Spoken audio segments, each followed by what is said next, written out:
There's a lot of action on the floor of Parliament. The Speaker is addressing the House.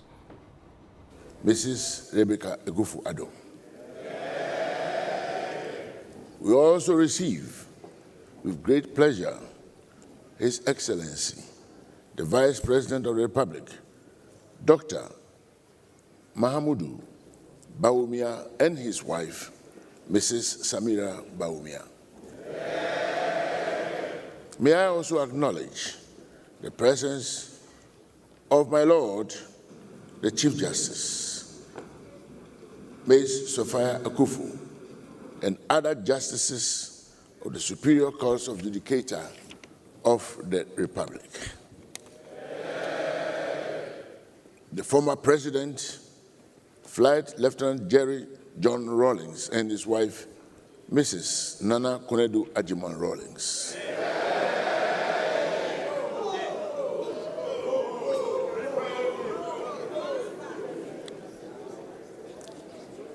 The former President of the Republic, His Excellency, President John Mahama.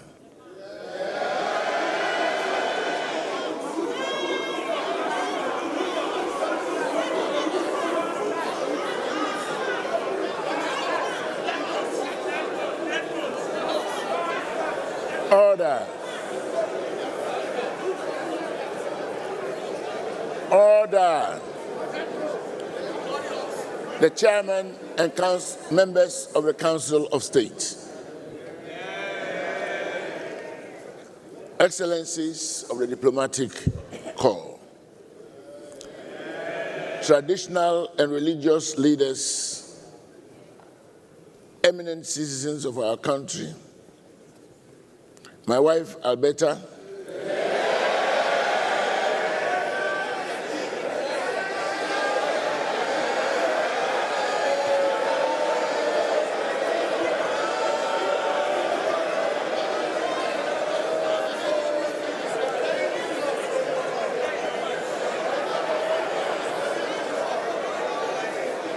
order.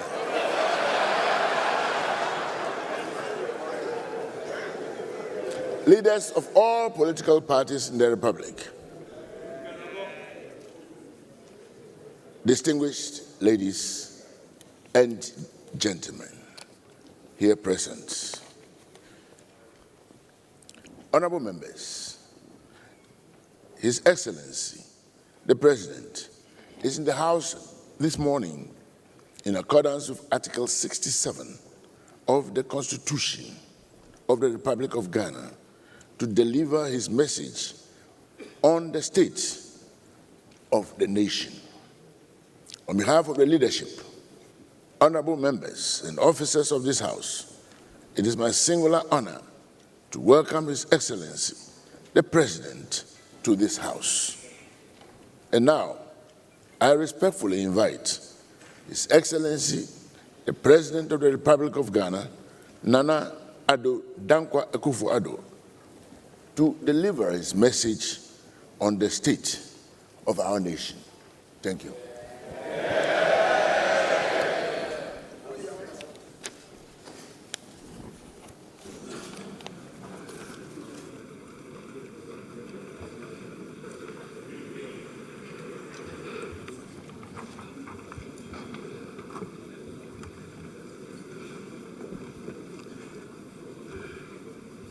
Mr. Speaker, glad to be here with you again in this august House, the Parliament of our Republic, to perform for the third time the pleasant duty of fulfilling my constitutional obligation by giving honorable members and the Ghanaian people a message on the state of the nation.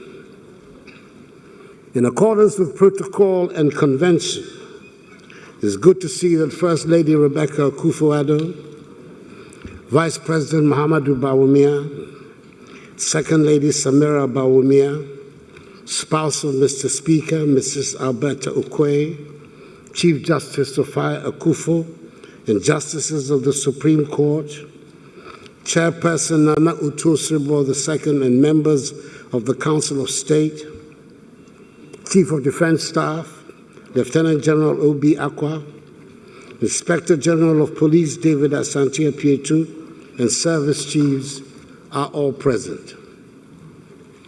Mr. Speaker, the House is duly honored by the welcome attendance of the former Presidents of the Republic, the first and fourth Presidents of the Fourth Republic, Their Excellencies Jerry John Rawlings and John Dramani Mahama, former First Lady, Her Excellency Nana Konadu Ajiman Rawlings, and the Dean and members of the Diplomatic Corps.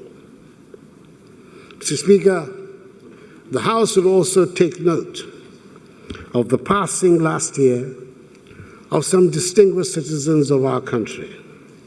Vice President Kwesi Bekwe Amisa Arthur, UN Secretary General Kofi Annan, Senior Minister J.H. Mensah, Justice of the Supreme Court Justice V.C.R.A.C. Crabb, PND Secretary Mr. K.B. Asante, and the Poet Laureate Professor Atukwe-Okan.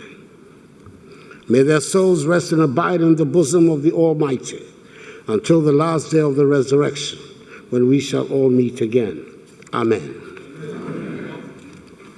Speaker, I hope the House will bear with me, as I have a lot to say, and I may take quite some time.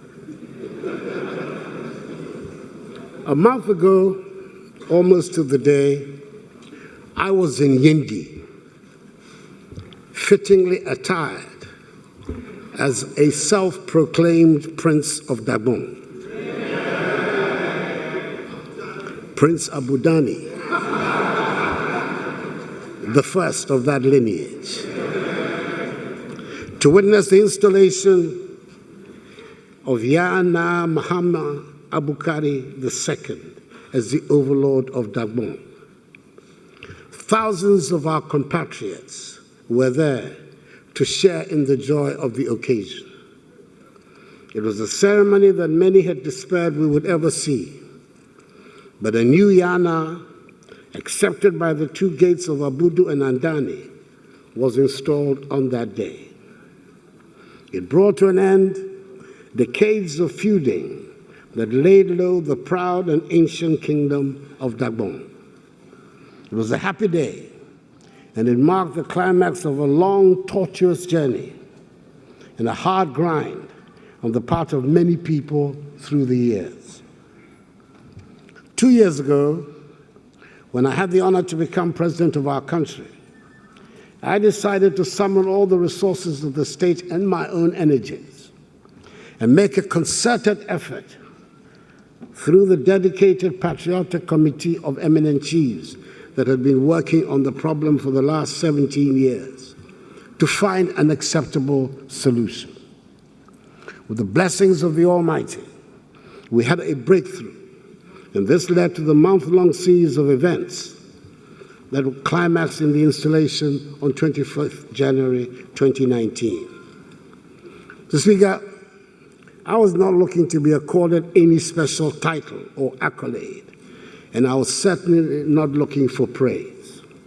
I did want to do whatever I could to make sure that this long-running sore that was such a blight on Dagbon and Ghana, and which dragged down the development process in our country, could be resolved and we could move on. We had spent enough emotional stress, enough time, enough energy, and enough money on the Dagbon dispute. I wanted that amount of emotion, that time, that energy, and that money to be spent on trying to make Dagbon and Ghana prosperous. I'm grateful for the hard work and wisdom of the eminent chiefs, Otumfuo Tutu II Asantehene, the Nairi, Na Bohugu Abdullahi Mahami Sheriga, overlord of Mamprugo, and the Yabongra, Tutumba Boresa Sulemana Jakwa, overlord of the Ganja state, all of whom I salute, and for the support of many people in this House on both sides. And I pray that we all continue to build on this achievement and midwife the process until peace becomes part of the fabric of Dagbon. The Minister for Chieftaincy and Religious Affairs intends to use the momentum of the Dagbon settlement to tackle the other protracted chieftaincy disputes in the country, hopefully, for resolution. Mr. Speaker, in order to reinforce and support the process of reconciliation and the restoration of peace in Dagbon, I have decided that this year, the official 62nd Independence Day celebration will be held in Tamale on 6th March. This will be the first time in our nation's history that the celebration is being held outside of our national capital of Accra, and I'm very much looking forward to it. Mr. Speaker, this past week, the grounds of Jubilee House, the seat of our nation's presidency, have resounded to a lot of celebrations as we mark the handing over ceremonies of the constitutional instruments to the 6 new regions in our country. It has taken 18 months of very hard work and very complicated maneuvering to get to where we are today. Again, the requests and agitations for creation of new regions have been long-standing, and we have somehow never got around to dealing with them. The first petition for the creation of OT region, for example, dates back to 1954. Mr. Speaker, it was time to deal with these outstanding issues so that we could go ahead with the business of developing our country. The creation of the 6 new regions opens up the country and ensures that no one feels cut off from the center. Mr. Speaker, no corner of this country is being left behind. It is for this reason that we have created the 3 developmental authorities. It is for this reason that we have realigned the national budget to ensure that every constituency gets to see the equivalent of $1 million a year for priority projects. Mr. Speaker, I'm able to state, and every member of this House should be able to testify, that work is going on in each of the 275 constituencies around the country. The water and toilet provision segment of the Special Development Initiative is taking place in every constituency. We came into office with a plan, Mr. Speaker, and I'm happy to say that we're working and delivering in accordance with that plan. Mr. Speaker, now that the regions are in place, we have the singular opportunity to avoid the old mistakes of urban planning that have made some of our towns and cities such unattractive places. The lessons will seem to show that the political capital does not necessarily have to be the site of all the institutions, and this will guide us in the setting up of the new regions. Indeed, when designating the capitals of the new regions at the ceremonies at Jubilee House last week, I made it clear the government is committed to the equitable distribution of government structures and institutions across the regions. We will keep to the commitment. Mr. Speaker, we have also embarked on another aspect of our ambitious decentralization program, that is the exercise to expand full democracy to local government. In addition to the creation of 38 municipal and district assemblies and the elevation of 29 districts to the status of municipalities, the bill for the amendment of Article 55(3) of the Constitution has been gazetted to pave way for the direct popular election on partisan basis of metropolitan, municipal, and district chief executives. It is expected that a referendum will be held on the bill alongside the unit assembly and district level elections in 2019. I am calling respectfully, Mr. Speaker, for a repetition of the bipartisan support that made possible the hugely successful outcomes in the referenda for the new regions to ensure the success of the impending referendum. Furthermore, a multidisciplinary panel of experts is being assembled to plan, cost, schedule, and help implement a roadmap for the election of MMDCEs.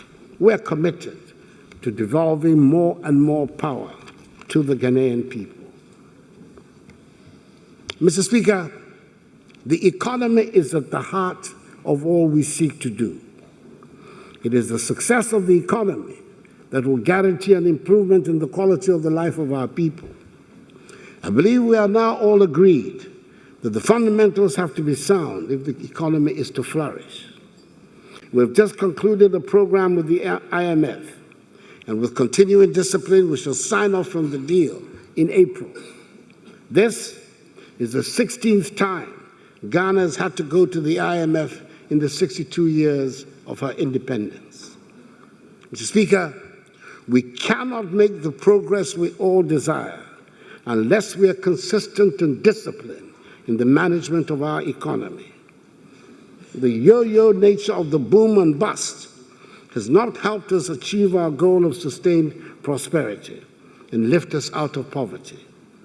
We have gone through another round of painful impositions to get to where we are today with healthy fundamentals.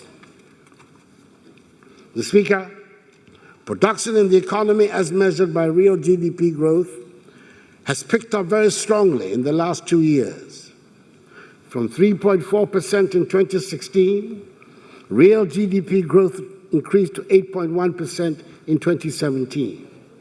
In 2018, provisional data for the first 3 quarters indicate a strong real GDP growth of 6%, higher than the annual target of 5.6%. Real GDP growth for 2019 is forecast at 7.6%.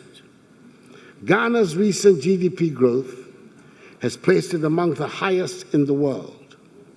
The fiscal deficit is being brought down from the 7.3 of rebased GDP in 2016 to a provisional 3.9% of GDP at the end of 2018. The debt to GDP ratio has declined from the 56.6% of GDP in 2016 to 54.8% at the end of 2018. Inflation has dropped from 15.4% at the end of 2016 to 9% in January this year, the lowest in 6 years, as announced by the Ghana Statistical Service last week. Interest rates are declining, and so is the Bank of Ghana monetary policy rate. Our trade balance account, for the first time in more than a decade, recorded a surplus in 2017 and is expected to remain in surplus. In May 2018, a $2 billion Eurobond was issued for 30 and 10 years of $1 billion each, with coupon rates of 8.62% and 7.62% respectively. And these were the lowest rates and the longest maturity in our history, signifying confidence in the economy. It comes as no surprise, therefore, that today Ghana is the leading recipient of foreign direct investment in West Africa.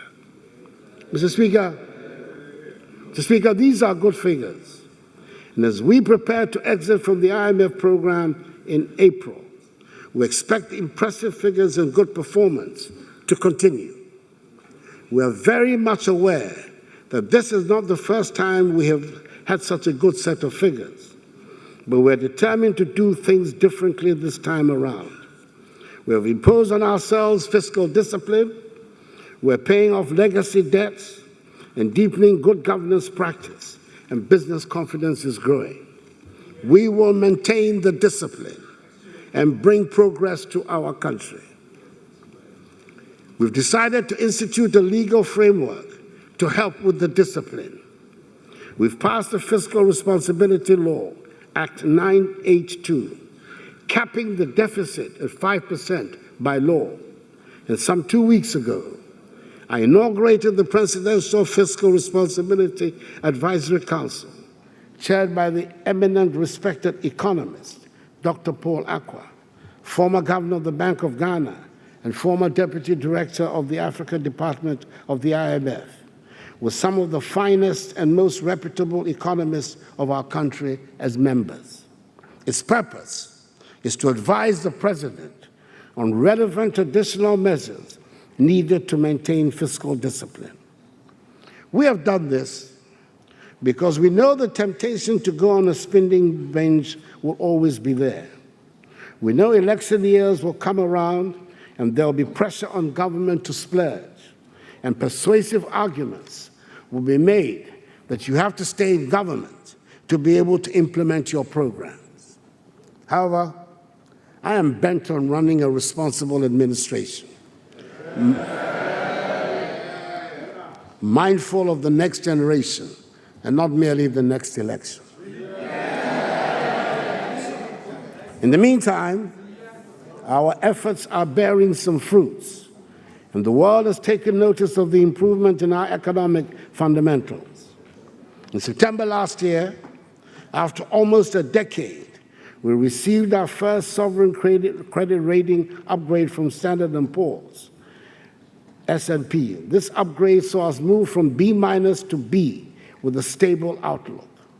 In December 2018, we also hosted the Managing Director of the International Monetary Fund, Madame Christine Lagarde, a visit that was historical in every sense, as this was the first time that an IMF Managing Director had ever stepped foot on Ghanaian soil.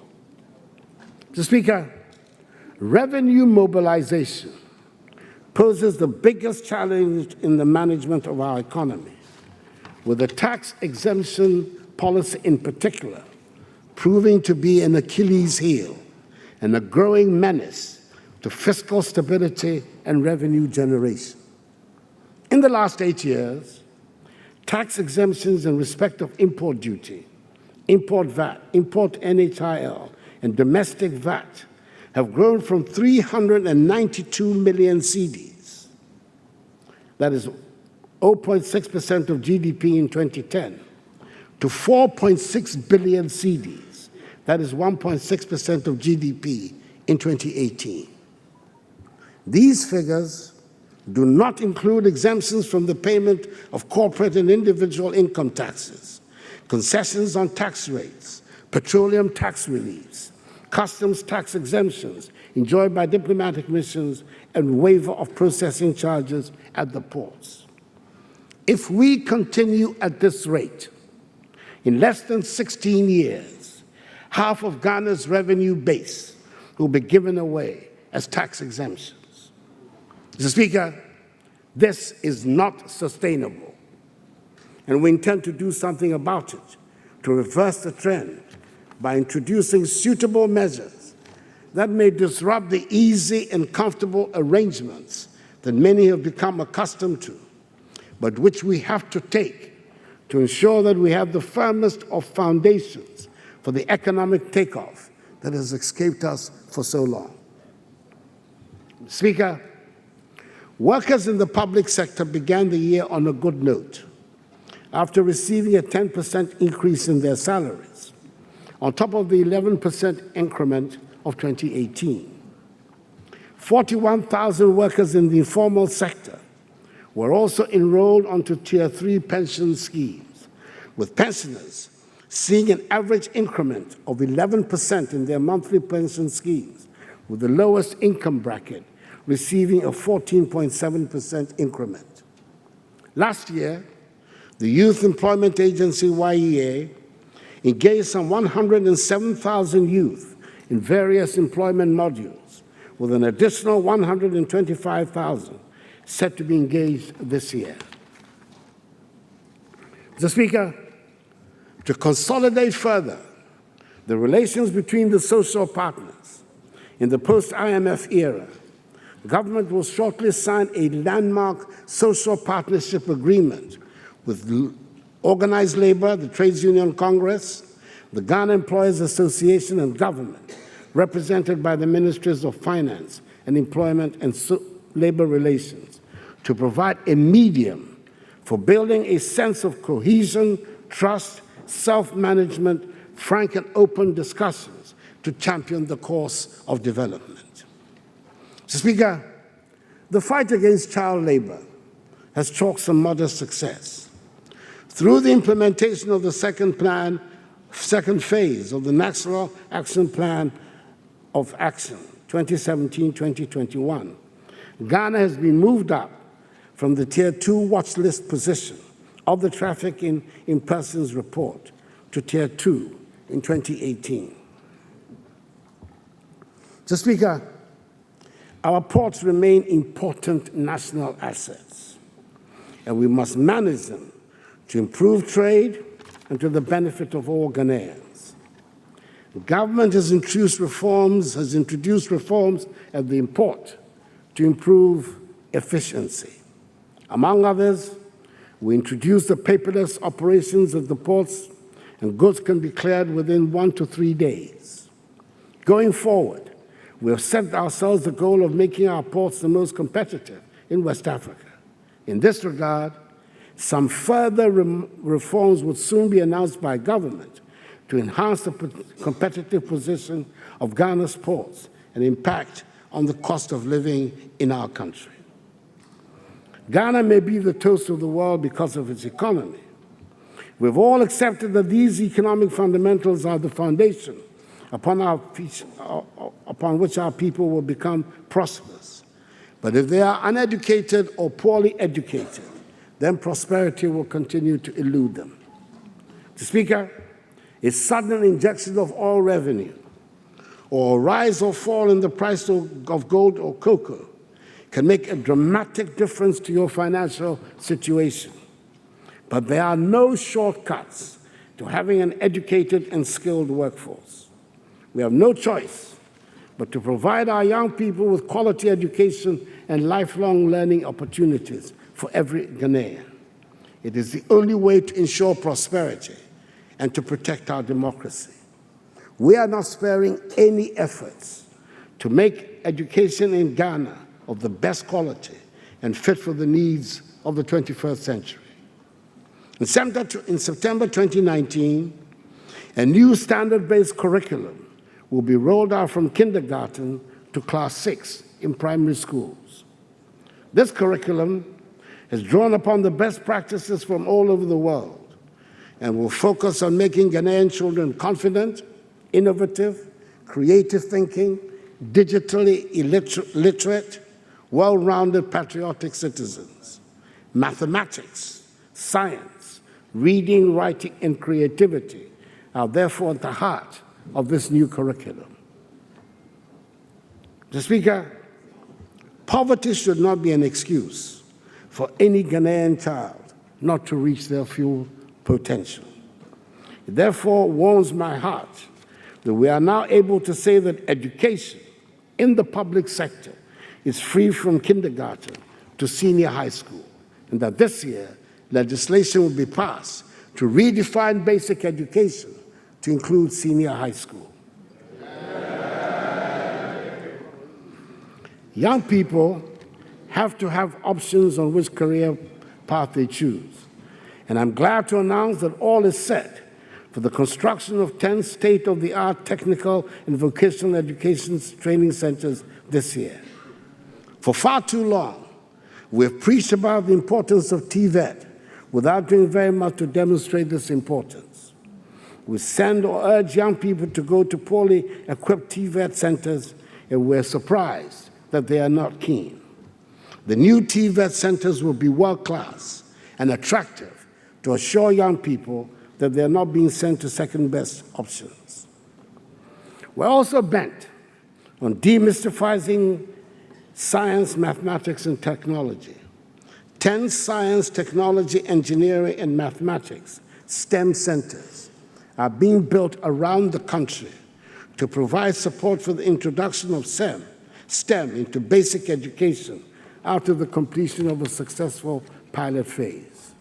We can be sure, therefore, that Ghana's young people will be able to acquire skills that will put them at par with their peers anywhere in the world.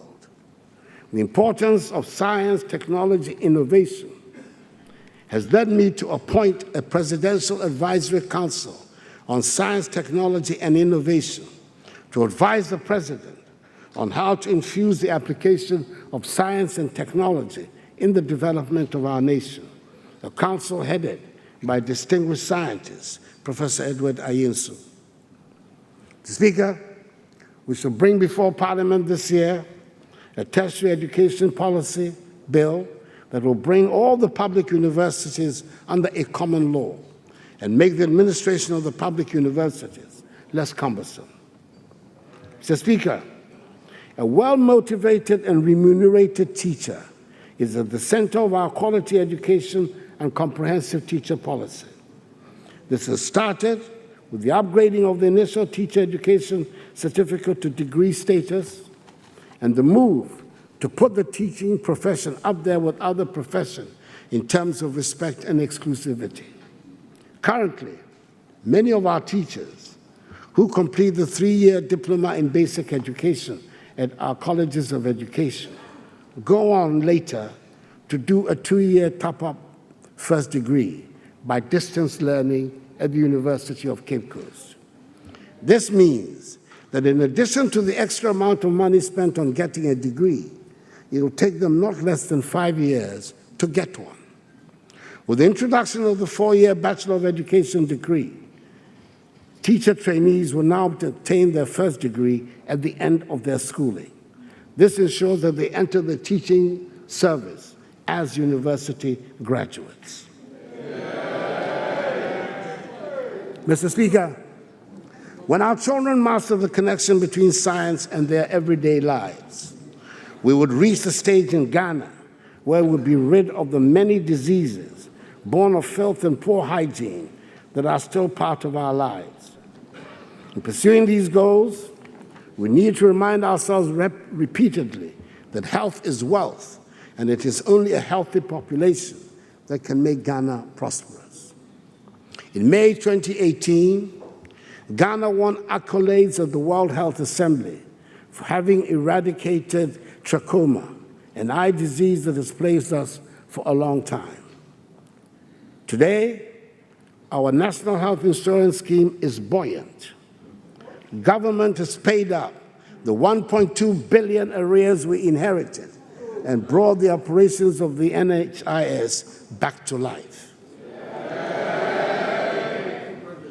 On 19th December 2018, the introduction of mobile renewal of membership was launched. Since then, there have been on average 70,000 members renewing their membership every week by dialing *929# on any mobile network. Soon, in collaboration with the National Identification Authority, Ghanaians will be able to register, renew, and access healthcare services using the Ghana card. We have to thank Dr. Samuel Arnold's brief but productive stewardship as CEO of the National Health Insurance Authority for that. I wish him well in his retirement. To deliver health care to Ghanaians more efficiently, in 2018, government granted financial clearance for the recruitment of 11,118 health personnel to increase existing clinical staff.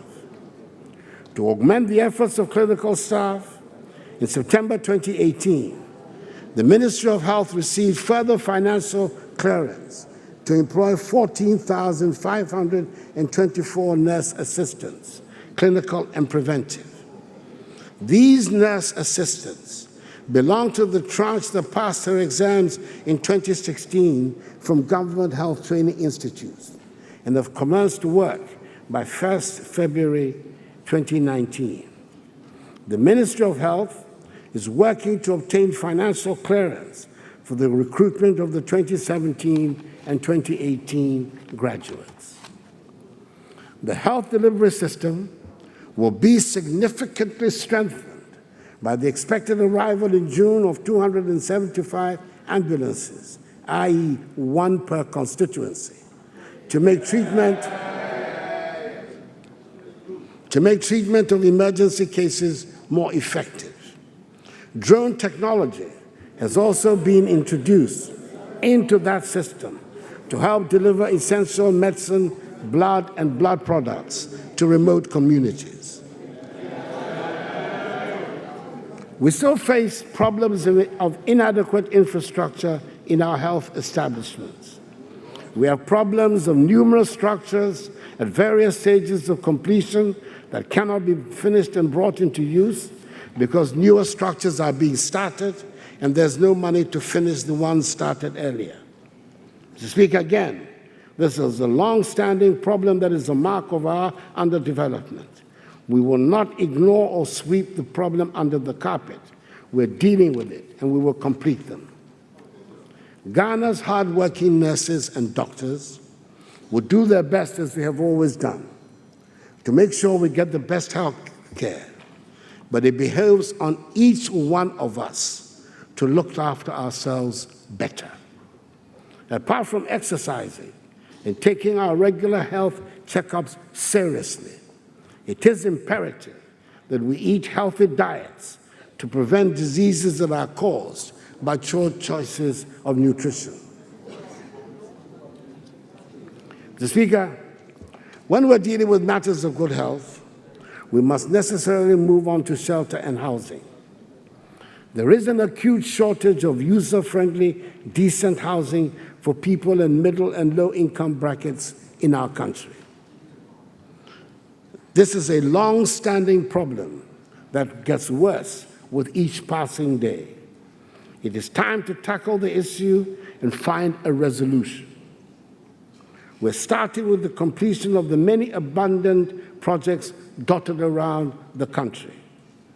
A consortium of local banks has raised $51 million to fund the completion of the social housing units started by the Akufo administration in 2006 at Koforidua, Tamale, and Ho. The Saglemi housing project, started under the last NDC government, is also high on our list of priorities this year. The 5,000 units it offers would boost our housing numbers. We're therefore establishing the value for money issues surrounding the project in order to reconcile the number of houses built with the schedule of payments made and accelerate delivery. The 2019 budget made provision for the construction of 200,000 housing units and a database of local and foreign developers that has been created to help make this policy a reality. Land banks have also been secured in several towns across Ghana, where factories producing prefabricated building materials can be sited for this huge construction effort. There are many well-intentioned projects that ended up pricing out the low-income earners who are supposed to be their beneficiaries. We're determined to learn the lessons from past projects. The Ministry of Finance is working to launch a 1 billion Ghana cedi housing fund that would target low-income earners. Mr. Speaker, government will continue with the other housing projects with the police, armed forces, and government workers across the country through agencies like the State Housing Corporation. The most exciting news on the housing landscape, though, is the drafting of Plan to Generate NEMA, which holds the dubious title of being Accra's first slum. It has, of course, progressed very much since those early days, even if it has been unable to shake off the urban slum title. I'm a proud resident of NEMA myself. And I'm extremely excited that the regeneration plans will not dislodge or dispossess residents, but rather transform NEMA into a well-laid-out residential area with full amenities. I'm looking forward to it. Good work that is being done by the Ministries of Inner City and Zongo Development and Works and Housing. Another big problem is that of poor drainage in our towns and cities, which leads to flooding during the rainy season. Then there's the serious problem of sea erosion along the coast that endangers the lives of our coastal people. It is time to deal with these long-term problems and find long-lasting solutions, and we're doing just that. The Odona storm drains in Accra, which have caused many tragedies over the years, are now being re-engineered by a team of experts who will give it a permanent fix. The Dijamso drainage system is also on our list of priorities, and a bid has been put out for experts to transform it into a more efficient system. Our ongoing coastal protection projects are proceeding in Adjoa in the western region, Lekusu, New Takrady Phase 2 in Elmina, Dansoman, Axim, and Disco.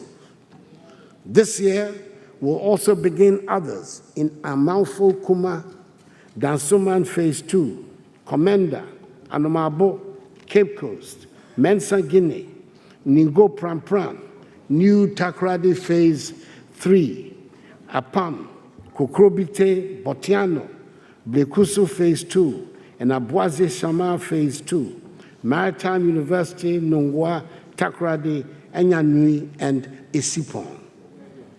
Mr. Speaker, we're putting in place plans to avert the perennial flooding caused by the spillage of the Bagri Dam, which has resulted in the constant loss of lives and property over the years. In the short term, desalting of the White Volta will be undertaken this year, in conjunction with discussions with the Burkinabés to regulate the flow of the spillage and mitigate its impact.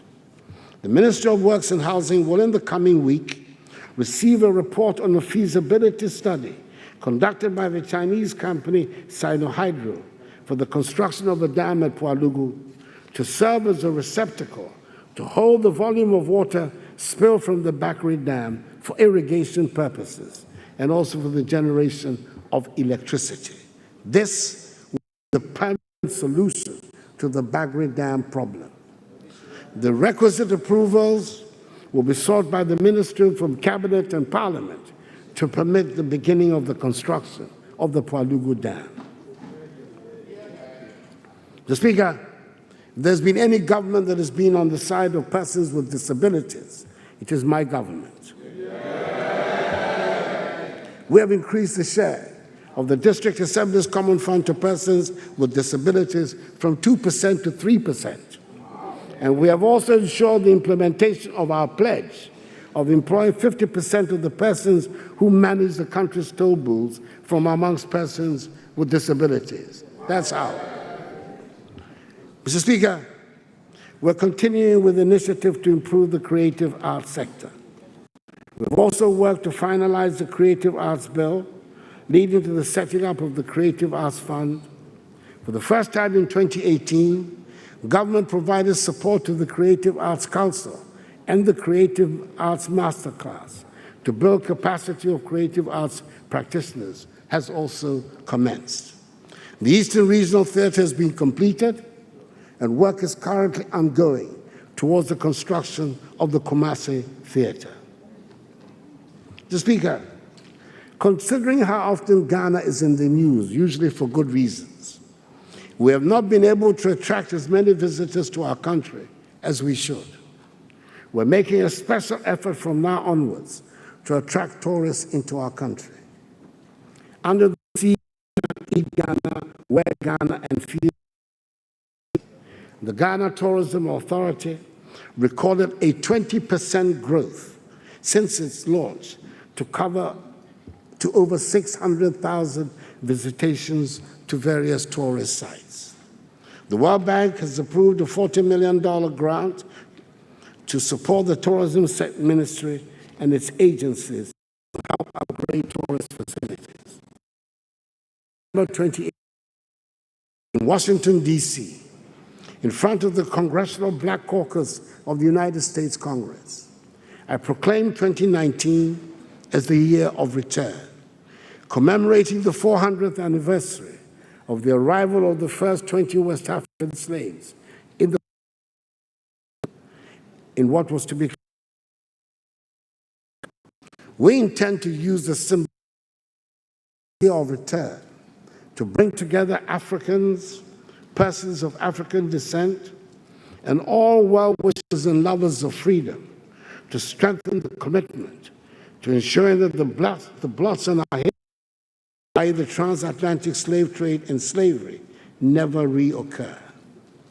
In response to this proclamation, some 70 African-American Hollywood celebrities visited Ghana over the Christmas in December 2018.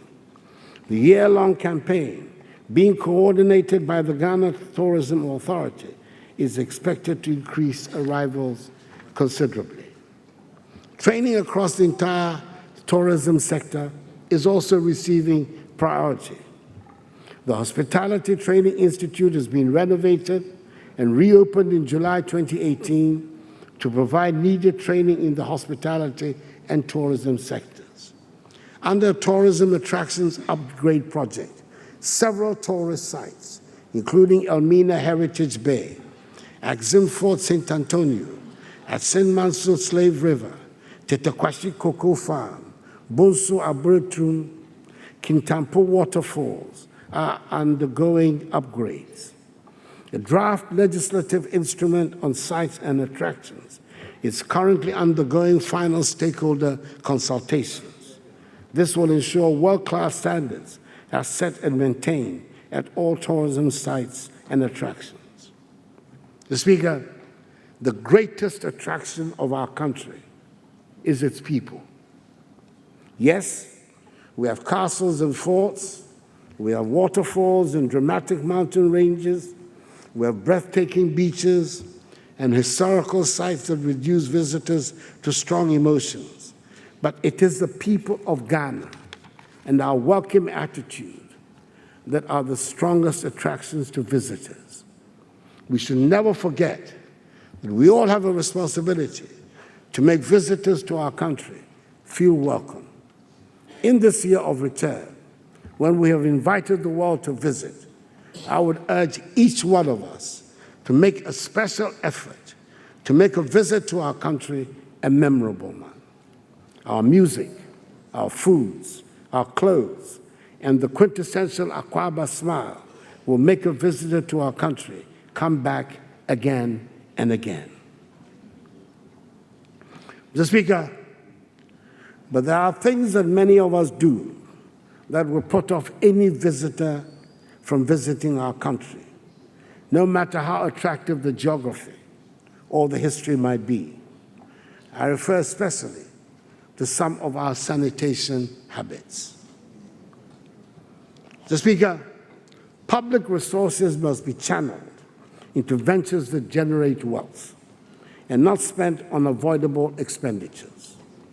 The cost of clearing and cleaning up our cities and towns after those who litter has become prohibitive.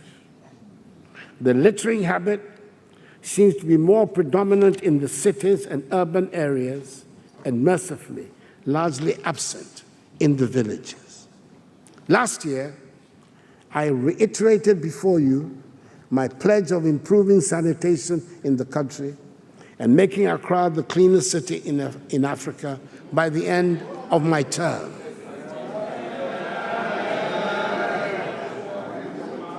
I said by the end of my term.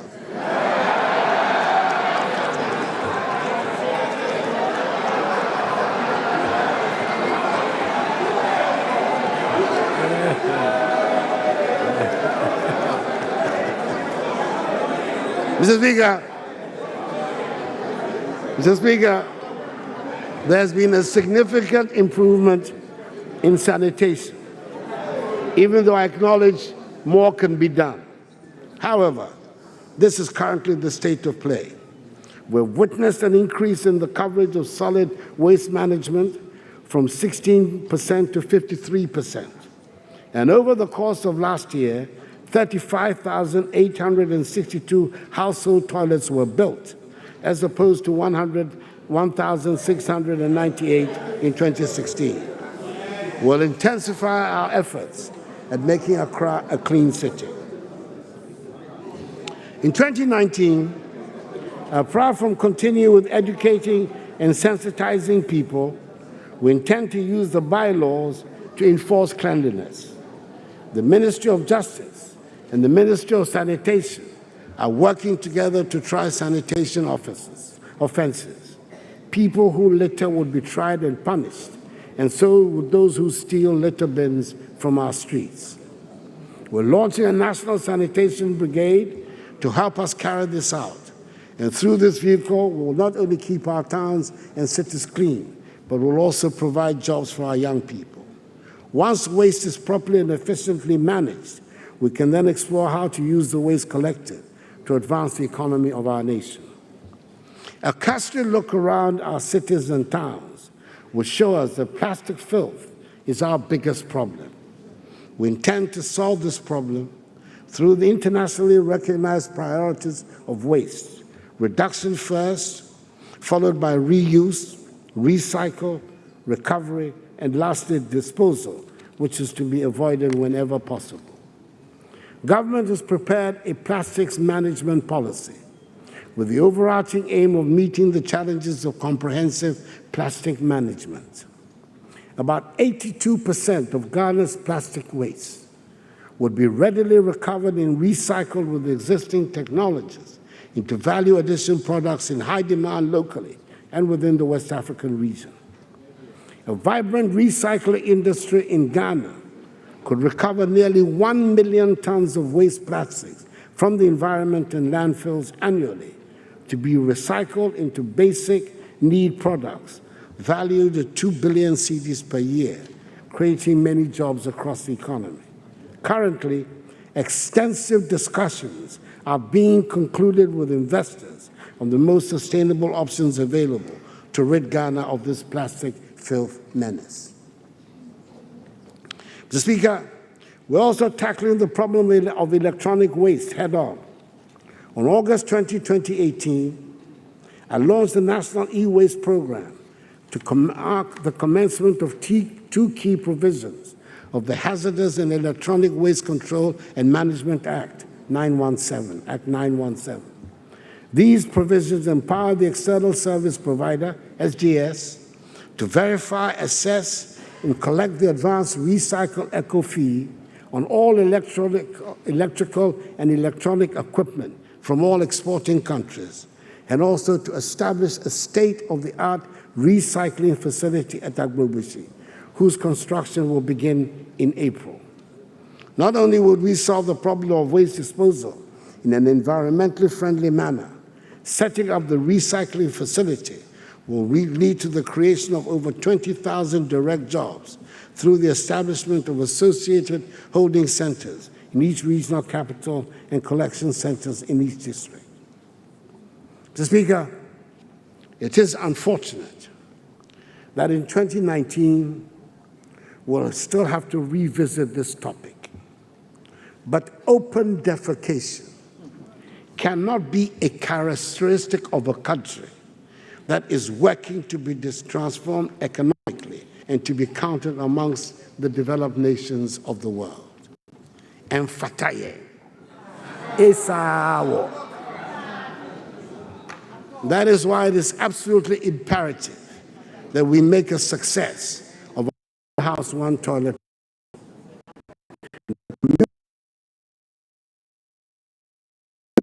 It's being implemented in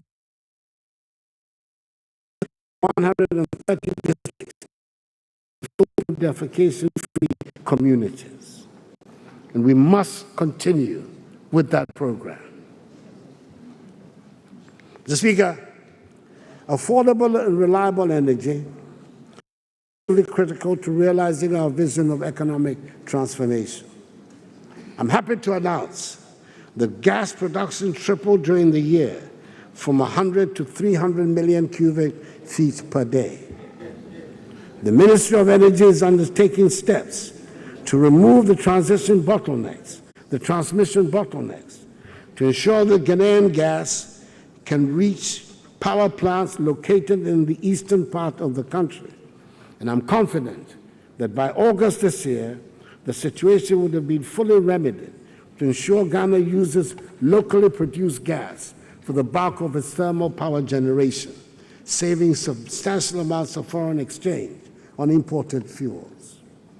Government is committed to achieving in an electricity generation mix that ensures diversity and security of energy supply. For this reason, we will continue to promote the deployment of renewable energy in line with our policy target of 10% renewables in the energy mix from the current 1%. Another justification for renewable energy is that in spite of Ghana's excess electricity generation capacity, we can still not achieve our universal access target because there are many Ghanaian communities, especially those on islands and lakesides, that cannot be reached through the national grid.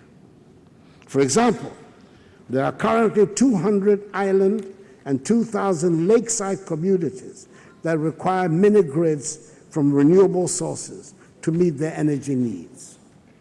To reduce government's expenditure on utilities and also promote the use of solar power for government and public buildings, the Ministry of Energy initiated the Solar Rooftop Program. The ministry is leading by example with the installation of a 65-kilowatt solar rooftop system at its premises. Jubilee House, Mr. Speaker, will also be powered, as from August this year, by solar energy. As an example to other public institutions. In fact, Ghana's government's target is to install up to 200 megawatts of distributed solar power by 2030 in both residential and non-residential facilities in order to reduce government's liabilities to ECG PDS Ghana Limited. Renewable energy has also become a necessary addition to our energy sector because it has become increasingly cheaper and is key to the implementation of our international obligations under Sustainable Development Goal number 7 on access to affordable, reliable, and sustainable energy, as well as Sustainable Development Goal 13 on urgent action to combat climate change. There's been good news, Mr. Speaker, with the recent announcement by Aker Energy of one of the biggest oil finds in Africa. Mr. Speaker, this has led me to think that an MPP government must be good for Ghana.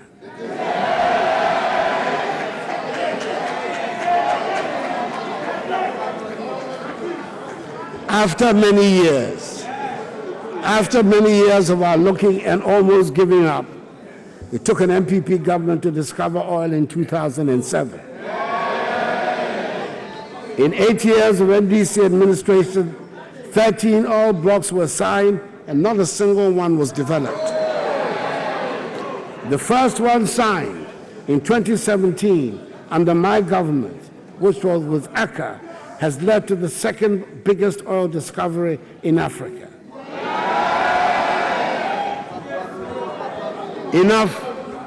Enough to make a believer of anyone, I might say. Mr. Speaker, there's no avoiding the fact that the oil industry, unfortunately, has a reputation for corruption. Since the discovery of oil in our country, there's been heightened anxiety amongst our people that we do not fall into the same trap of the oil money benefiting individual officials to the detriment of the state and the general public.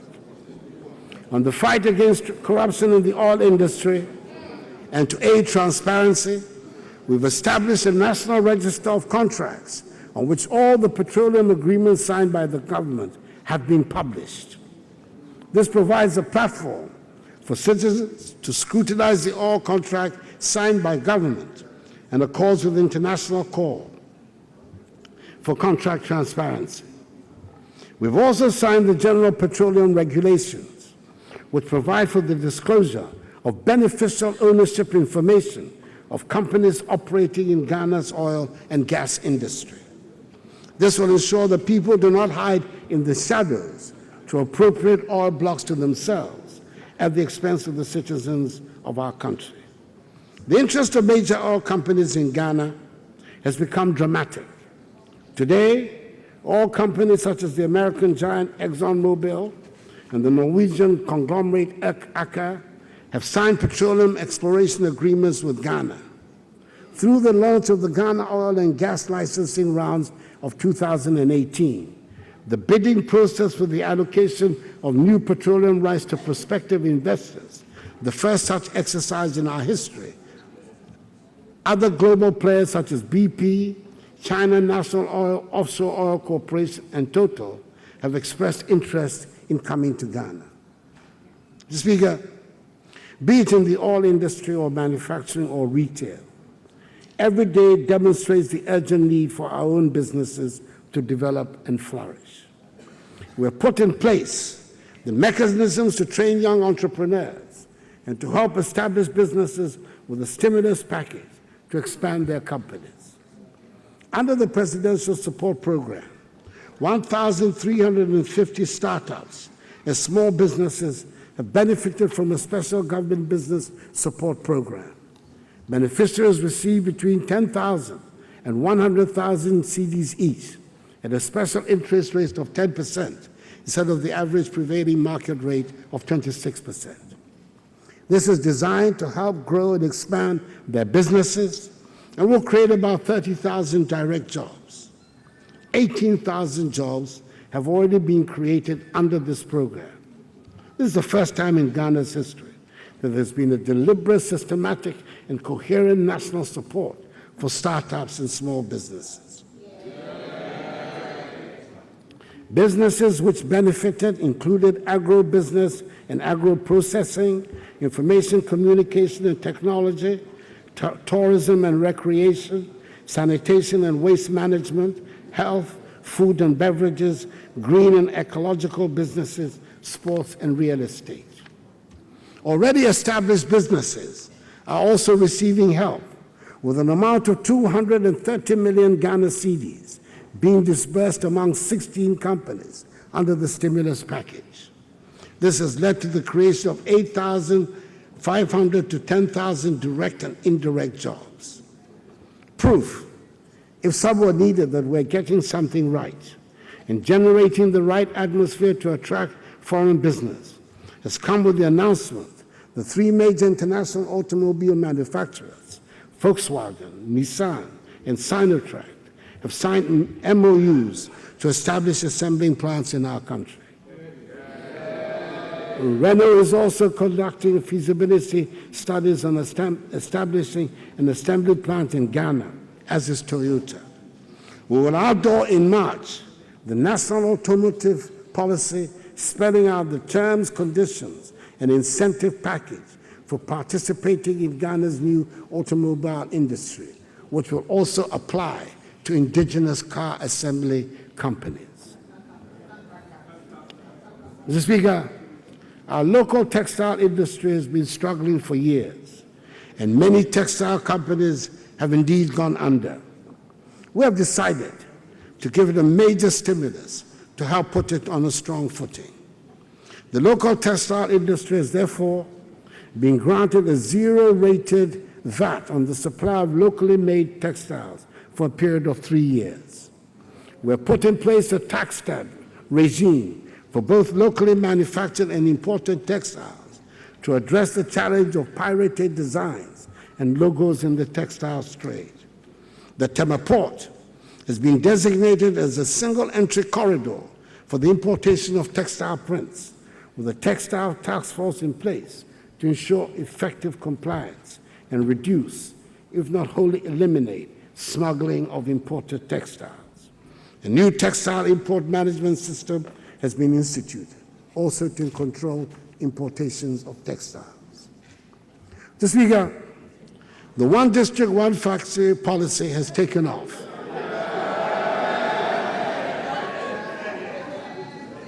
And 79 factories under the scheme are at various stages of operation or construction.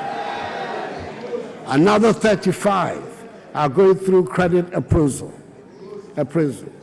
All told, there's a lot of activity going on under the scheme, and it has awoken the interest of young people to go into manufacturing business.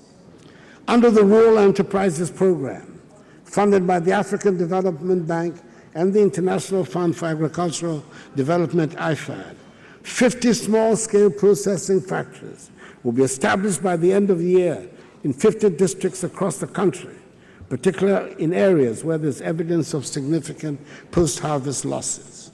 These will be owned and managed by organized youth groups with technical support from the Ministry of Trade and Industry.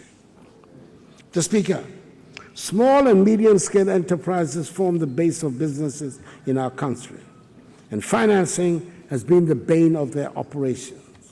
MASLOC was established in 2006 to meet a critical need by providing the type of small-scale loans needed by these small-scale enterprises at reasonable rates.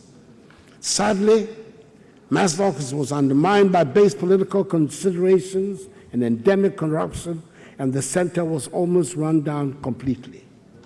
I'm glad to report that MASLOC has been revamped and is getting back to do what it was set up to do. There's been strict adherence to credit procedures and prudent management of the credit recovery process. These have resulted in a recovery rate of 89% of loans administered under a pilot scheme introduced in 2017. MASLOC was given an amount of 35 million cedis in October 2008 to 18 for disbursement. This is the first time an amount of such magnitude has been given to the center outside of an election year.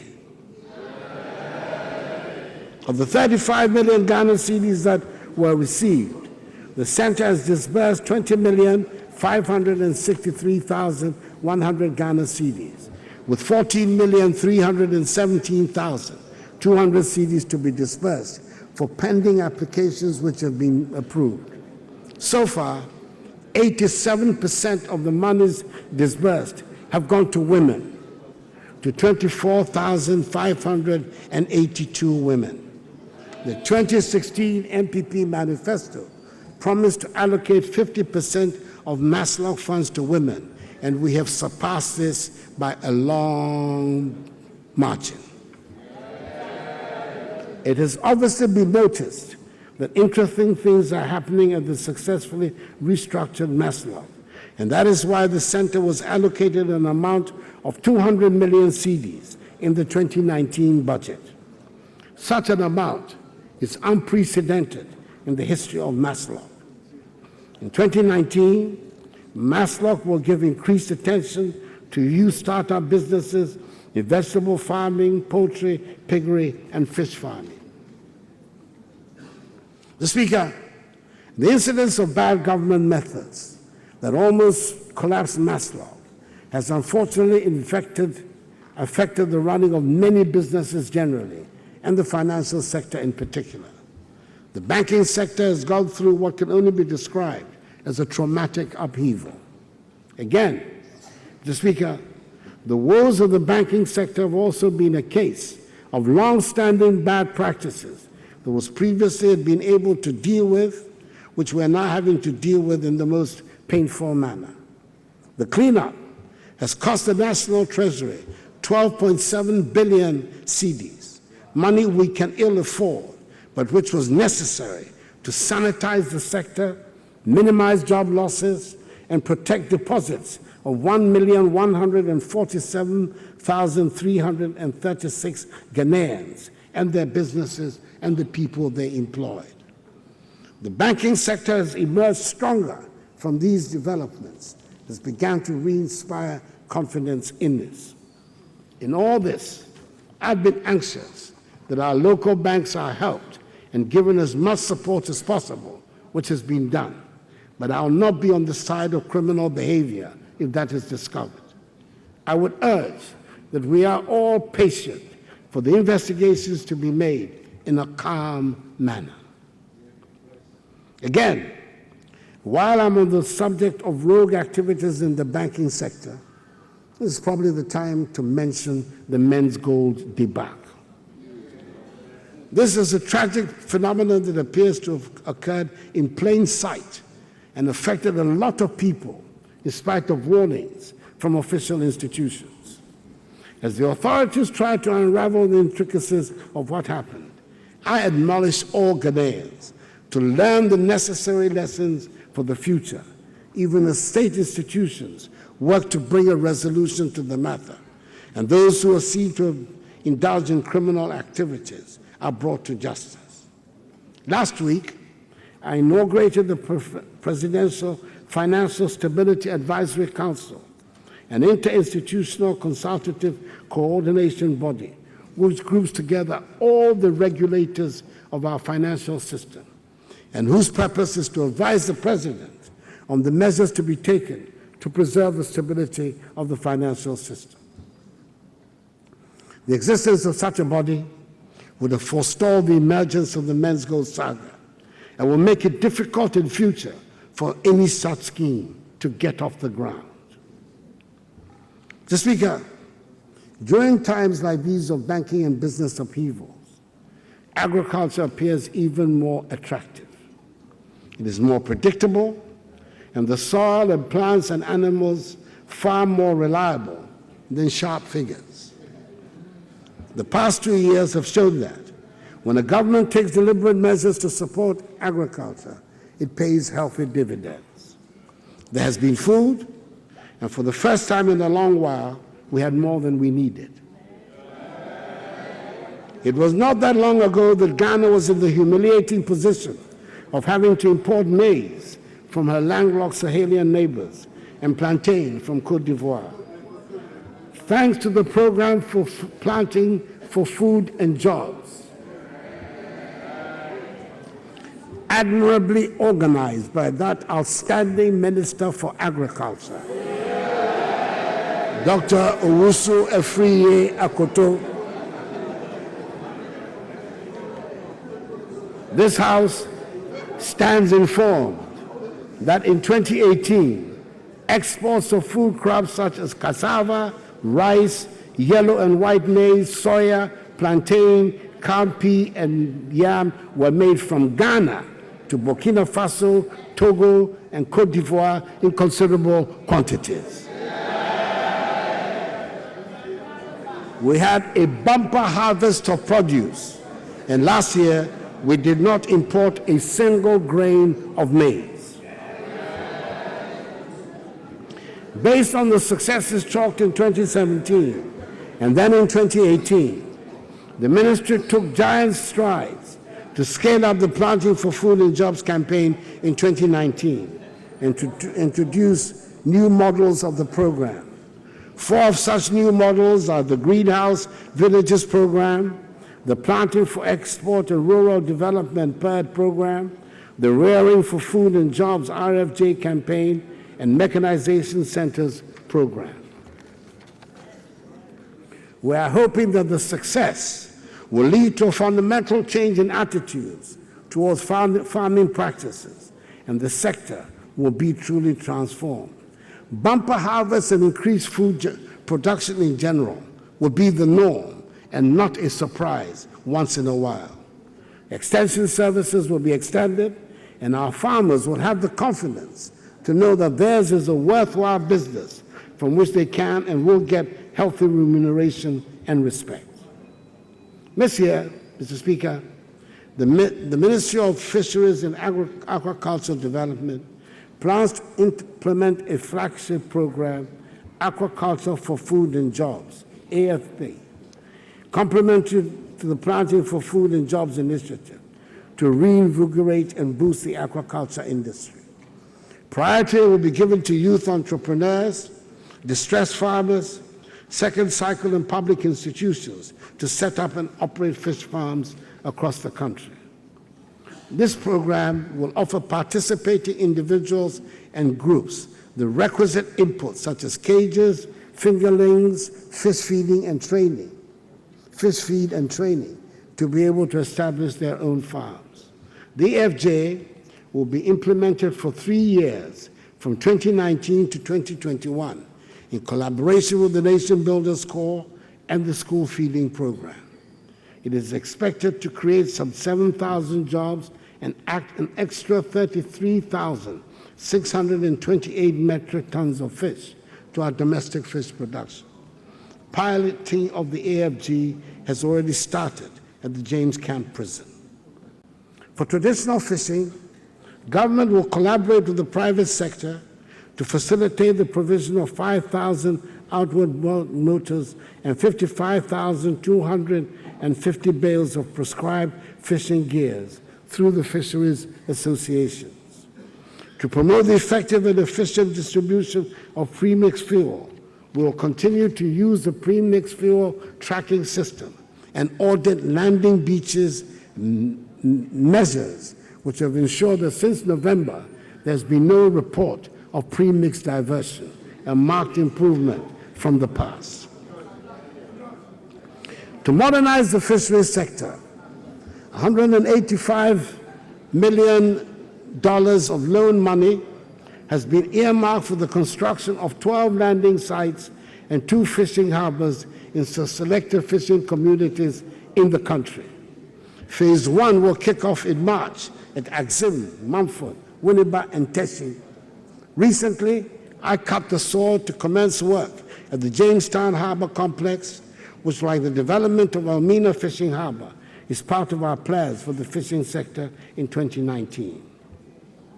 Mr. Speaker, as is well known, our lands and water bodies have been under extreme pressure for some time.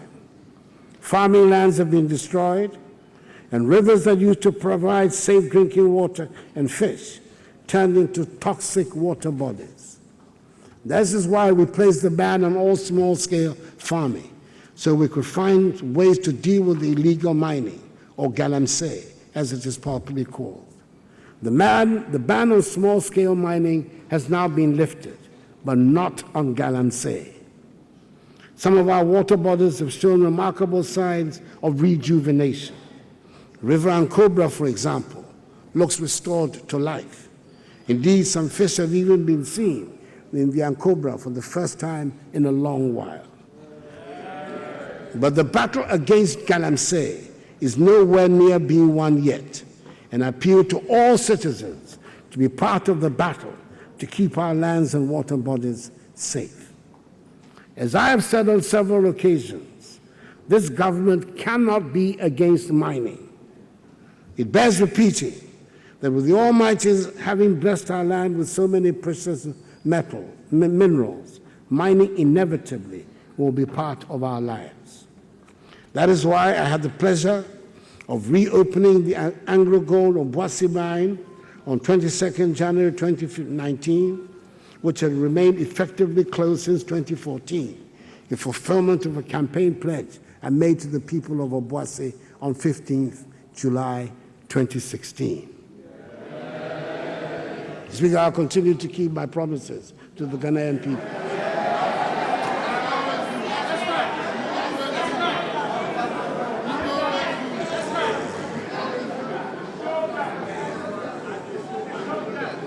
Mr. Speaker, in order to help AngloGold Ashanti secure the needed investment for this project, government provided a number of fiscal incentives and guaranteed the stability of the project against changes in the legal environment, especially in the early years of the mine's operations. The fiscal arrangements made this time has provided a more equitable balance between the interests of government and the investors. With an estimated 2,500 jobs to be created, Obuasi is being brought back to life again. And this time round, under the new management of AngloGold Ashanti, the development of Obuasi will reflect the wealth its soil produces, like its other counterparts in other mining cities around the world. Mr. Speaker, we intend also to mine at long last our bauxite deposits in order to establish an integrated aluminum industry in Ghana. The Ghana Integrated Aluminum Development Corporation, a statutory corporation, has been set up with the support of Parliament to spearhead Ghana's commitment to create an integrated aluminum industry. Since its formation, the leadership of the corporation has been working tirelessly with transaction advisors and other stakeholders to ensure the objective of achieving an integrated aluminum industry is executed in a timely manner. A request for proposal is ready to be sent out to the market by the end of this month. This request will solicit proposals from investors interested in partnering government to develop various components of the integrated aluminum industry in Ghana. Taking cognizance of the fact that achieving an integrated aluminum industry agenda requires the uninterrupted and competitive supply of power to the industry, government is in the process of negotiating special arrangements to supply power at internationally competitive rates. This arrangement is expected to be approved by Cabinet and subsequently, hopefully by Parliament soon. The same model is being used for the exploitation of our iron ore deposits, which together with our considerable manganese deposits can enable us found a steel industry to serve our country and the region. A data center, the first of its kind, now exists at the Minerals Commission, which will allow prospective investors and partners to access every information regarding the bauxite deposits and the aluminum industry. The Minerals Commission is in the course of creating an equivalent data center for our iron ore deposits. Mr. Speaker, the security services are at the forefront of keeping us and our nation safe. Let me pay homage to the men and women of the services for the sterling work that they do. The Ghana Armed Forces, in collaboration with the police and other security agencies, have been in operations Calm Life, Cowleg, Halt, Conquered Fist, Congon, Citadel, Ahojo, and Vanguard.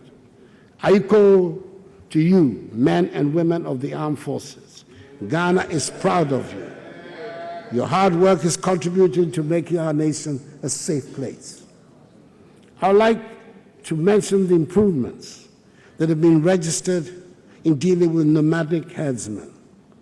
The Ghana Armed Forces assisted the national security to embark on Operation Roadstar, and as a result, a 40-acre cattle ranch has been constructed to accommodate 6,000 cattle at Wawasi in Afram Plains, reducing considerably the tensions in the area with the nomadic herdsmen. There are plans to replicate these ranches in other parts of the country.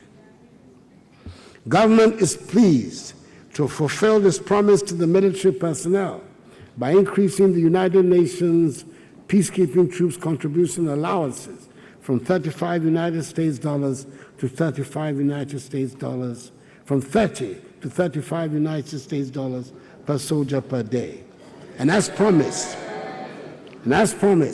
we'll continue to pay the troops regularly at the operational areas. We'll continue to modernize and provide the equipment needed by the military to help them carry out their mandate effectively. Tomorrow, I'll be presenting to the Ghana Armed Forces 50 Ankai buses, the first tranche of the 138 staff and operational vehicles of various categories, and 26 dispatch motor bicycles. This year, we'll provide the Army with 30 Otoka armored personnel carriers and 6 fast patrol boats for the Navy. We'll also provide improved training facilities by transforming the military academy into a world-class institution and expand the housing project from 16 flats to 44 and begin constructing 160 two-bedroom apartments across the country. This year, we will also complete and commission the 500-bed military hospital in the Ashanti region and begin the third phase of this project. The police come in for a lot of criticism from the people. Speaker, as is the case with many of our institutions, things have deteriorated for a long time, and we have to accept the abnormal as normal.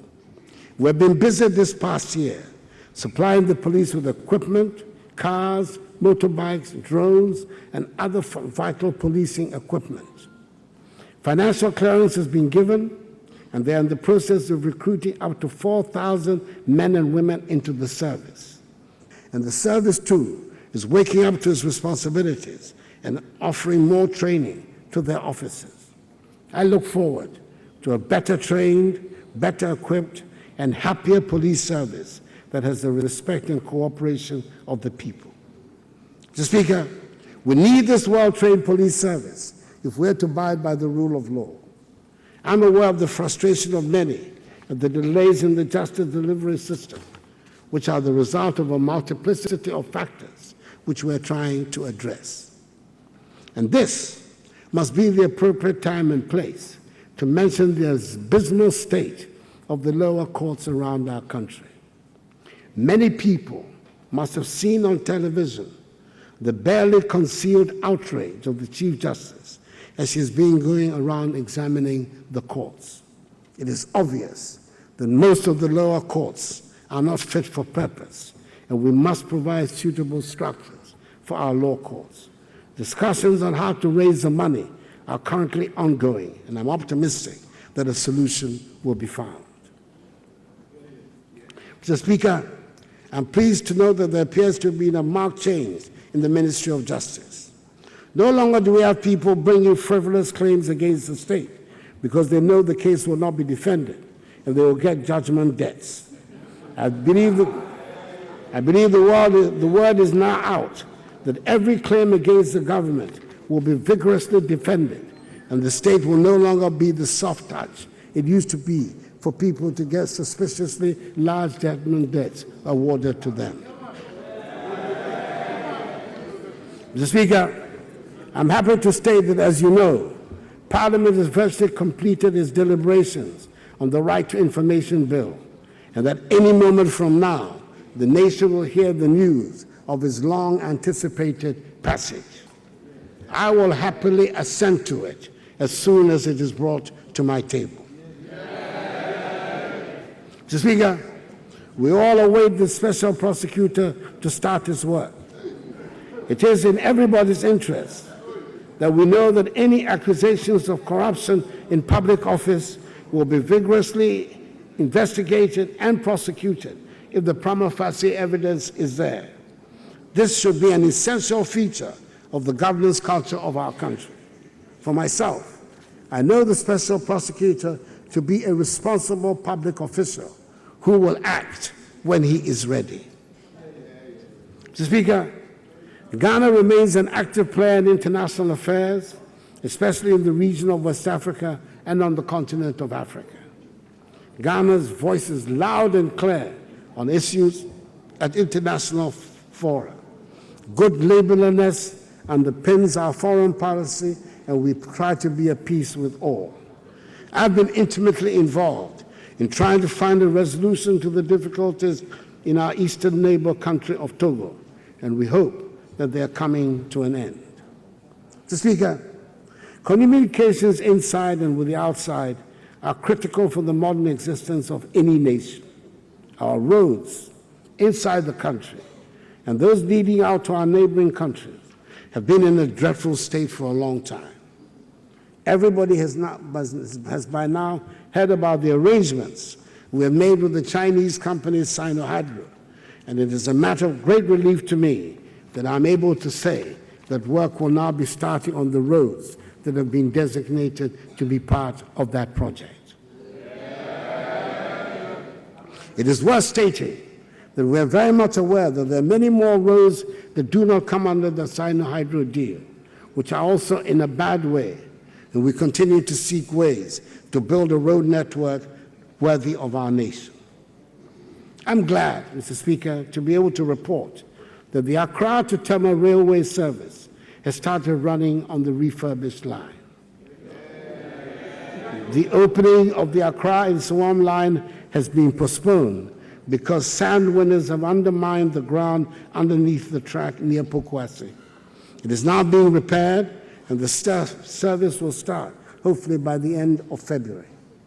If we want the railways to work, we would all have to take an interest in and stop the activities of encroachers on the railway lands. The rehabilitation of the narrow gauge line will continue from Nsawam to Akufo-Addo. Work is continuing on the rehabilitation of the Kujokrom to Takwa section of the Western Line, while work on the standard gauge section from Kujokrom to Manso is ongoing. Apart from all the investments being made, The government is committing an extra $1 billion United States dollars to the development of the new railway network. $500 million will be applied to the development of the Western Line, and $500 million will be applied to the first of the Kumasi to Paga section of the national network. The development of the Tema-Ouagadougou railway line is also progressing steadily. 12 shortlisted companies have been invited to proceed to the next stage of the procurement process. This year, land acquisition will commence beyond the Volta River at Mpakanai, and the strategic investor will be selected. To sum it up, the railways are coming in a big way into Ghana, and we shall open up our country for the development that we all desire. Mr. Speaker, government recognizes the significance of aviation to our country's economic and social development. Operations at the Kumasi, Tamale, Takoradi airports have been revamped with a resurgence in domestic airline operations through the introduction of new domestic operators like Unity Air and Passion Air. Soon, the flag of Ghana will be flown again as we have identified strategic investors to launch a home-based carrier.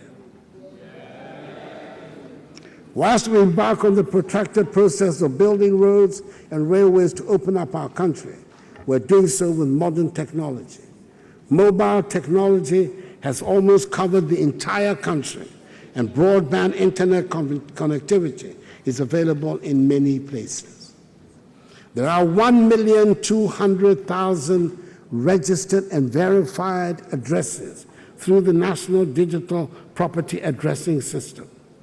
In other words, we've joined the modern world, gradually leaving the right turn at the blue kiosk and opposite the Kofi Brokeman Center behind us. People are able to renew their national health insurance cards in minutes in the comfort of their own homes. You can now renew your driving license and register a car in half an hour, register your business online, and acquire a passport in a week without any of the difficulties that used to come with trying to get any of these things done. The National Identification Card, the Ghana Card, has been issued to people in government departments and members of the security service, and this year the rest of the population will be registered and receive their cards. We're determined to join the digital world. Mr. Speaker, Ghana won last year the bid to host the 13th All-Africa Games. It presents our nation with the opportunity to upgrade sporting infrastructure in the country and position our nation as a preferred destination for the development of sporting disciplines on the continent.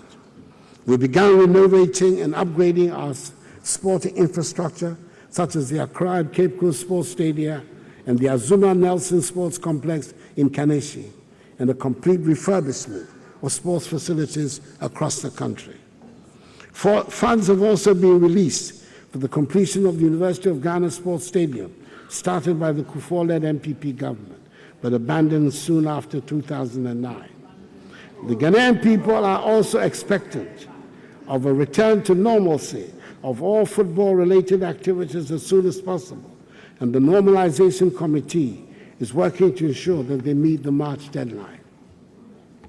Mr. Speaker, 3 months ago, a member of this honorable House and the representative of Ayawaso West constituency, West Wogan constituency, died suddenly, throwing all of us into mourning.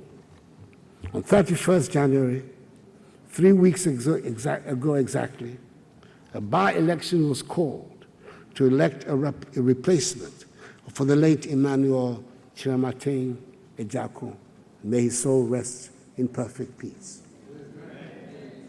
During the course of that morning, some events took place in that constituency which led to an uproar in the country.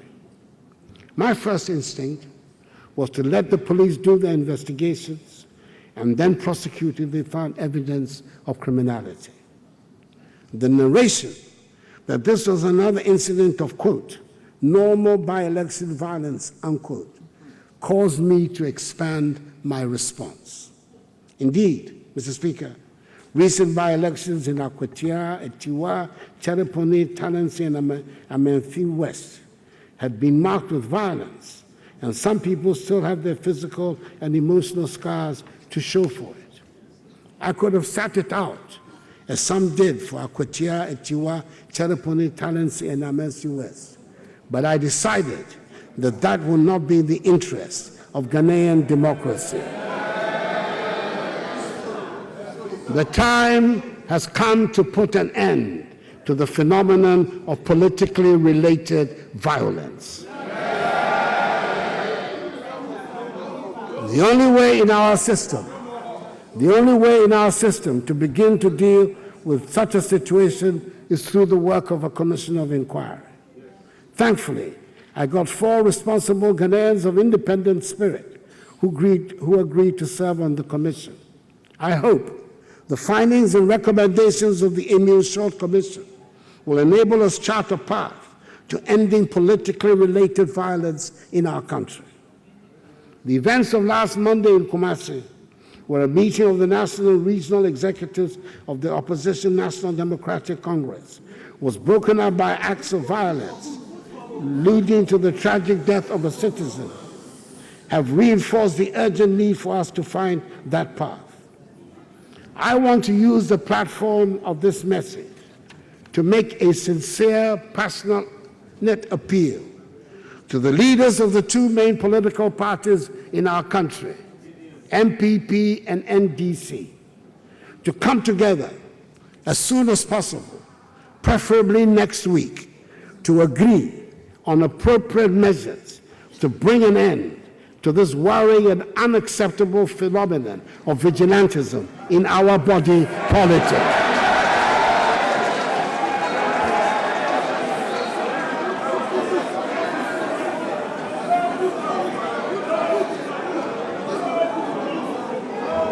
Mr. Speaker, I have asked the leadership of the MPP to extend an invitation to the leaders of the NDC for such a meeting. The security services of the country will be on standby to assist this meeting. If voluntary disbandment by the parties is not feasible, then I will initiate legislation in the matter.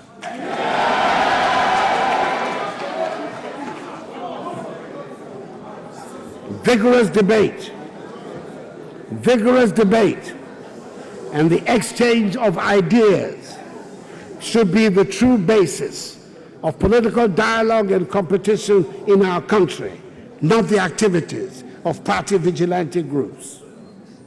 Mr. Speaker, what was tolerated over the years cannot and must not be accepted anymore. We must not take our peace and security for granted, not for a moment.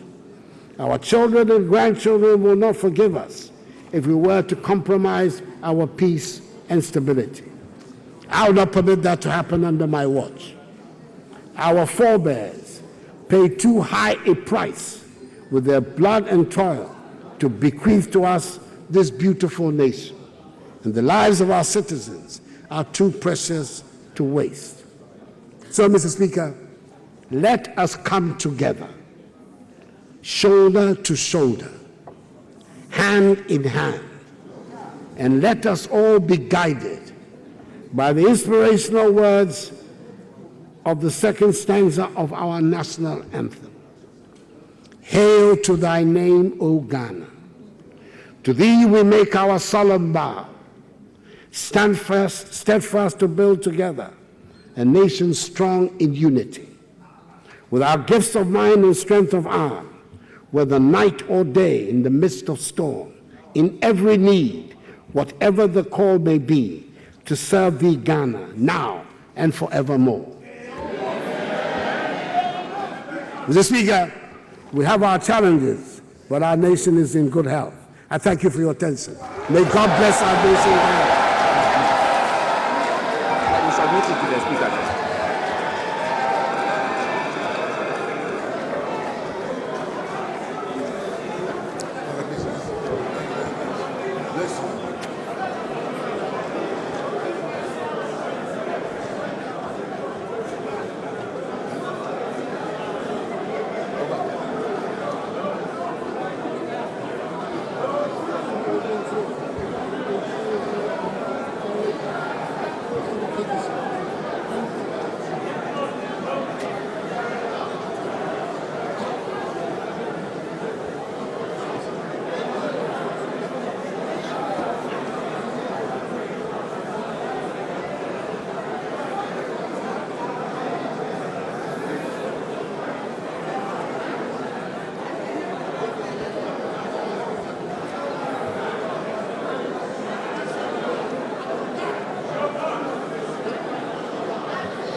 Honorable members, order.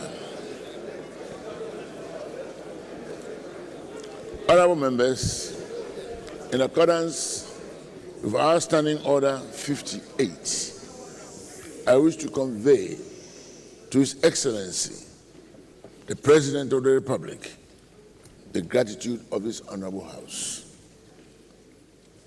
I seize this opportunity to express our appreciation to the Ghana Armed Forces, the various security agencies, and our own internal security for their services which have ensured the smooth success of this function.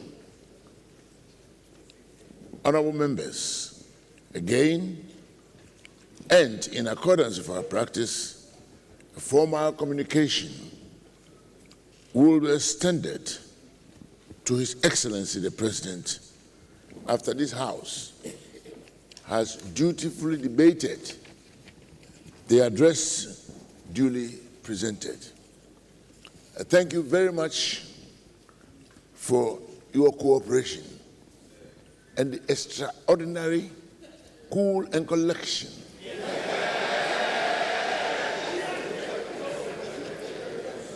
duly assured me and which has been duly implemented. I thank you. Honorable Majority Leader, any indications at this stage?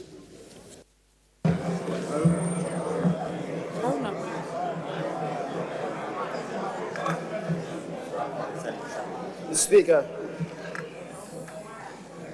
the President has come to this House this morning in fulfillment of Article 67, which obligates him at the beginning of each session of Parliament and before a dissolution of Parliament to address Parliament on message on the state of the nation. Mr. Speaker, we have all seen the poise in the delivery, which is admirable and commendable. The content, which we have all heard, we shall subject to scrutiny beginning next week, Tuesday. In that regard, and having exhausted the business of this day, Speaker, I would want to move that the House takes adjournment until tomorrow, 10 o'clock in the forenoon. In the meantime, we shall be present off from the chamber in the good company of my colleague, whom I saw nodding in profuse appreciation of the President.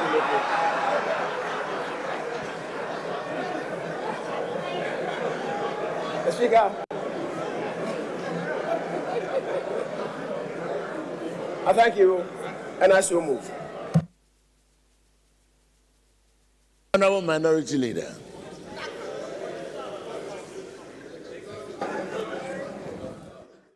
Speaker.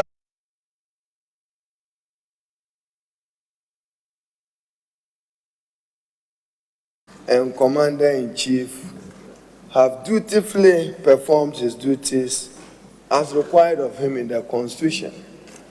In this chamber, Mr. Speaker, as you yourself have observed, extraordinary conduct, the honor, the dignity of the President, let today mark the beginning of a rule of thumb that at all times, including when he will soon be succeeded, the same respect will be accorded,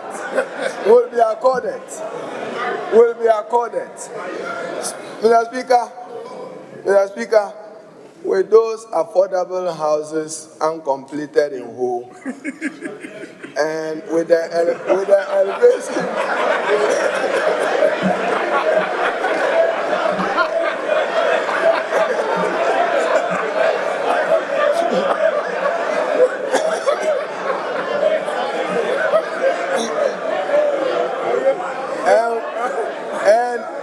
and with the elevation of the suffering of Ghanaians to misery or prosperity, Mr. Speaker, you are reminded that the safety and security of Ghanaians remain paramount.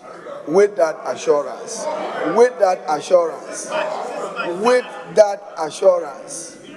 we will look up to you dealing decisively, ruthlessly, and timely, without any flower given to any partisan actor. I beg to second the motion.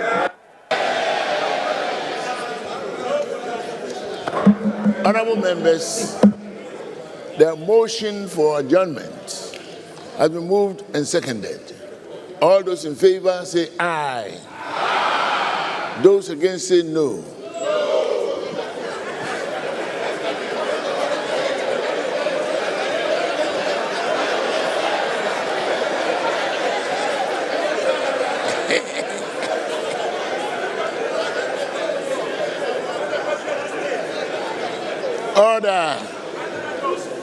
Order. Honorable members, the ayes have it. And this honorable house will stand adjourned to tomorrow,